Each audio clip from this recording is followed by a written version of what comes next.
Hello guys, কেমন আছো তোমরা সবাই? Good morning. দেখো সকালবেলা এত খিদে পেয়েছে, মা আমার জন্য খাবার বানাতে চলে গেছে। তো আমি দেখো জোরে গান চালিয়ে,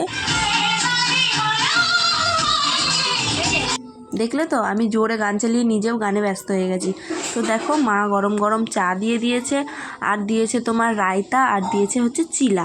তো এত পরিমাণ খিদে পেয়েছে, আর তোমরা তো জানোই মা এই কয়দিন বাড়িতে ছিল না। সকালবেলা আবোল তাবোল যা খুশি খেয়ে নিতাম, কিন্তু এখন তো মা এসেছে, এক এক দিন এক এক রকমের খাবার মা আমাকে বানিয়ে বানিয়ে খাওয়াই জানো। আর সকালবেলা আমার এত পরিমাণ খিদে পেয়ে যায় তোমরা বিশ্বাস করতে পারবে না। আমার মতন কে কে আছো যে খিদে একদম সহ্য করতে পারো না? তো দেখো সকাল সকাল মা এরকম গরম গরম যদি চিলা পাই তো কেনই বা খাবো না। তো আমি পুরো ফিনিশ করে দিয়েছি, আমার প্লেটটা একদম পুরো ফাঁকা। তো পেট টেট ভরেই গেল। তারপরে দেখো আমি বসে বসে আমার দিদির সাথে একটু শয়তানি করছিলাম। এরপরে কারেন্ট চলে গেছে, কি আর করবো বলো, দুয়ারের কাছে বসে বসে রায়তা খাচ্ছিলাম। অবশ্যই জানিও কমেন্টে কেমন হয়েছে।